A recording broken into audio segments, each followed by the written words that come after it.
Hello माँ, मैं राजू बोल रहा हूँ। कैसी हो माँ? मैं ठीक हूँ बेटा। ये बताओ तुम और बहू कैसे हो दोनों? हम दोनों ठीक हैं। माँ आपकी बहुत याद आती है। अच्छा सुनो माँ, मैं अगले महीने तो इंडिया आ रहा हूँ तुम्हें लेने। क्या? हाँ माँ, अब हम सब साथ ही रहेंगे। रितु कह रही थी माँ जी को अमेरिका ले आओ, वहाँ अकेली बहुत परेशान हो रही होंगी। हेलो, सुन रही हो माँ? हाँ हाँ बेटा। बूढ़ी आंखों से खुशी की अश्रुधारा बह निकली। बेटे और बहू का प्यार नस नस में दौड़ने लगा। जीवन के 80 साल गुजार चुकी कावित्री ने जल्दी से अपने पल्लू से आंसू पोंछे और बेटे से बात करने लगी। पूरे 2 साल बाद बेटा घर आ रहा था। बूढ़ी कावित्री ने पूरे मोहल्ले भर में दौड़ दौड़ कर यह खबर सबको सुना दी। सभी खुश थे कि चलो बुढ़ापा बहू और बेटे के साथ चैन से गुजर जाएगा। राजू अकेला घर आया था। उसने कहा कि माँ, हमें जल्द ही वापस जाना है, इसलिए जो भी रुपया पैसा किसी से लेना है वो लेकर रख लो, और तब तक मैं किसी प्रॉपर्टी डीलर से मकान की बात करके आता हूँ। मकान? माँ ने पूछा। हाँ माँ, अब यह मकान बेचना पड़ेगा, वरना कौन इसकी देखभाल करेगा? हम सब तो अब अमेरिका में ही रहेंगे। बूढ़ी आंखों ने मकान को कोने कोने को ऐसे निहारा जैसे किसी अबोध बच्चे को सहला रही हो। आनन फानन और औने पौने दाम में राजू ने मकान बेच दिया।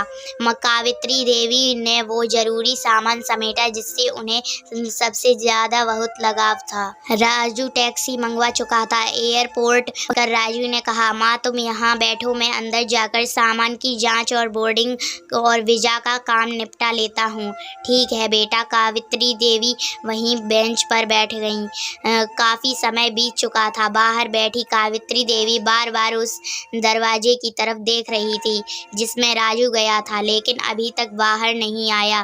शायद अंदर बहुत भीड़ होगी सोचकर बूढ़ी आंखें फिर से टकटकी लगाए देखने लगती। अंधेरा हो चुका था। एयरपोर्ट के बाहर गहमा गहमी कम हो चुकी थी। माँ जी किससे मिलना है? एक कर्मचारी ने वृद्धा से पूछा। मेरा बेटा अंदर गया था टिकट लेने, वह मुझे अमेरिका लेकर जा रहा है। कावित्री देवी ने घबरा कर कहा, अंदर तो कोई पैसेंजर नहीं है। अमेरिका जाने वाली फ्लाइट तो दोपहर में ही चली गई। क्या नाम था आपके बेटे का? कर्मचारी ने पूछा। राजू। कावित्री के चिंता की लकीरें उभर आईं।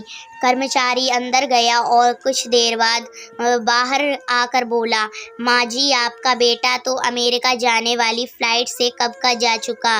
क्या? बूढ़ी माँ की आंखों से आंसुओं का सैलाब फूट पड़ा। बूढ़ी माँ का रोम रोम कांप उठा। किसी तरह वापस घर पहुंची जो अब बिक चुका था। रात में घर के बाहर चबूतरे पर ही बैठे बैठे सो गई। सुबह हुई तो दयालु मकान मालिक ने एक कमरा रहने को दे दी। पति की पेंशन से घर का किराया और खाने का खर्चा चलाने लगी। समय गुजरने लगा।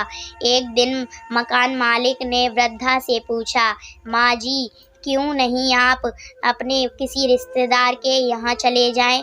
अब आपकी उम्र भी तो बहुत हो गई है, अकेली कब तक रहेंगी?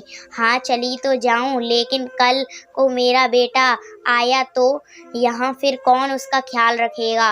आँख में आंसू आने लग गए। दोस्तों, माँ तो माँ होती है। माँ बाप के साथ कभी ऐसा मत करना।